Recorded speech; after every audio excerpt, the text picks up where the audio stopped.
decision that I arrived at with my family. I just think it's time. France didn't advance. Australia is not advancing. There's so many powerful teams that didn't advance. Pero sa Pilipinas, bawal matalo. I would just ask all of my detractors and bashers. I'm willing to answer every single one of their comments as long as they talk to me face to face. Mga kapenyo, tirahin na natin itong may init na issue ngayon. Pasok, intro! Hey yo, what's up sa inyo mga kapenyo? At today meron na naman tayo napaka-init na reaction video. Isa na naman concerned citizen o solid kapenyo natin ang nagpadala sa atin ng video na to about nga dito no sa pag-step aside neto ni Coach Chot or sa madaling salita resignation no? Resign no? Kumbaga parang sinabi lang mag-step aside siya pero ano na rin resign na talaga yon mga kapenyo. Siguro masaya na yung mga basher ni Coach Chot. At lalong-lalo, no, etong si Rendon Labading, si Rendon Labador, mga kapenyo. Masayang-masaya na to dahil yan yung gusto niya mangyari, mga kapenyo, no? Pero meron lang ako mga ilan-ilan na hindi nagustuhan dito sa mga statement, no, ni Rendon Labador. Okay na sana yung pinagtatanggol niya, yung mga tao, sinasabi niya na yun nga, ayaw na nila si Coach Chot, di ba? Binupa nga si Coach Chot sa basketball court, pero hindi kasi maganda yung tipong yung tao nag-resign na, inamin naman niya yung pagkakamali na niya, tapos kailangan pantirahin ng tirahin. Parang ano na, no? Parang foul na mga kapenyo sa madaling salita. At tara mga kapenyo, pakinggan muna natin no, yung sasabihin dito ni Coach Chot dito sa huling kanyang pagre-resign dito sa Gilas Pilipinas no. At talagang congratulations pa rin kasi nanalo tayo kahapon no, laban sa China mga kapenyo at tinambakan nila yung China no. So iba pa rin ang Coach Chot talaga at alam naman natin lahat yan na may experience tong taon to kumpara kay Rendon Labador. Yung si Rendon, puro bardagulan lang ang alam nun Unlike dito kay Coach Chot, talagang mahaba experience dito, no? Pagdating sa basketball. At tara mga kapenyo, pakinggan natin to. Kailan mo pa na-transitionan yan? It's a decision that I arrived at with my family. I just think it's time, you know.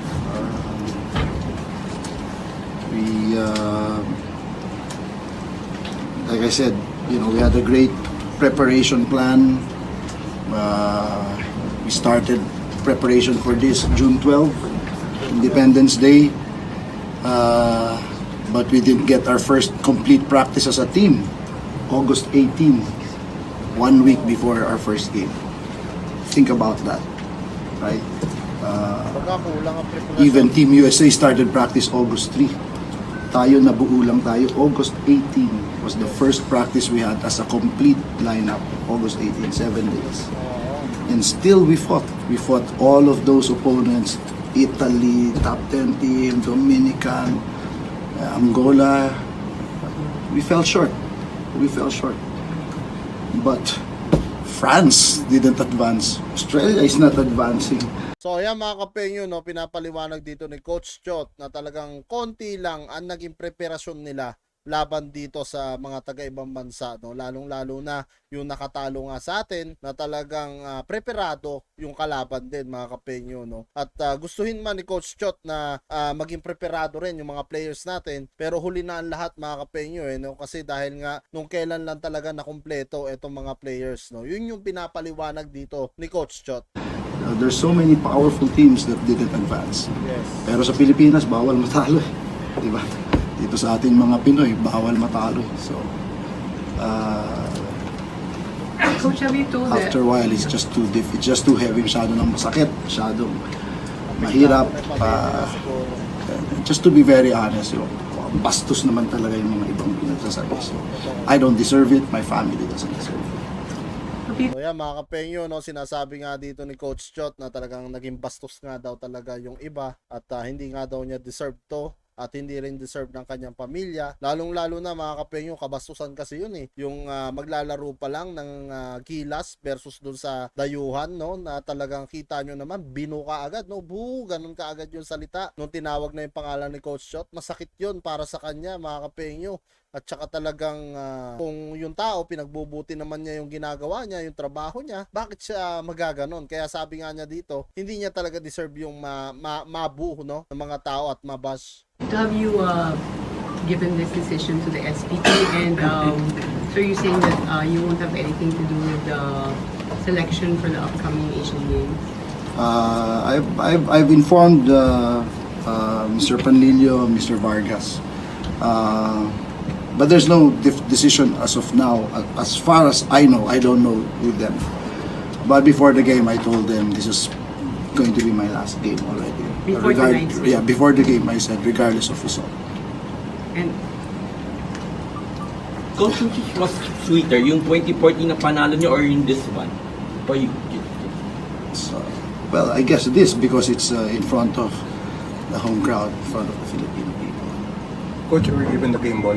Yan ba yun? Yeah. Ganun pa rin makikita nyo sa mga mata ni Coach Chot, no, na talagang sobrang mahal niya yung kanyang ginagawa at sobrang mahal niya yung basketball talaga, mga kapenyo, kahit yung mga Pilipino. Kaso lang sadyang wala ganun talaga, gaya nga sabi ni Coach Chot, ayaw kasi matalo ng mga Pilipino, no, yung kumbaga hindi sanay matalo ang Pilipino lagi kumbaga gusto perfect gusto laging panalo. Hindi naman all the time talaga lagi tayong panalo, mga kapenyo. Dumadaan din tayo sa pagkatalo, sa totoo lang. That is the actual What game. can you say about the gesture?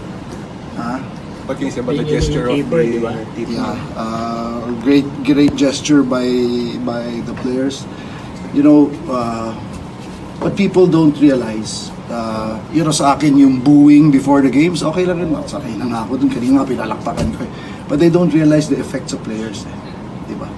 The effects of players kasi sila rin nawawalan ng they get demoralized as well. Nagtataka sila, bakit ba ganun, diba? So and all of the calls for me to resign and all of that, syempre nababasa ng mga players yun and naapektuhan din sila. Yun, isa na si Rendon Labador doon. Yung nagsasabi ng resign, no? At saka syempre yung mga tao na rin na nagko-comment nga sa kanya na talagang binubuo nga siya, mga kapeng. Yung masakit nga naman din talaga yon. Even though na sinasabi ni Coach Chot na apektado rin yung mga player, ramdam ko rin, no, na naapektuhan din talaga siya dito. At syempre bilang isang coach, no, talagang masakit yon para sa kanya. Diba?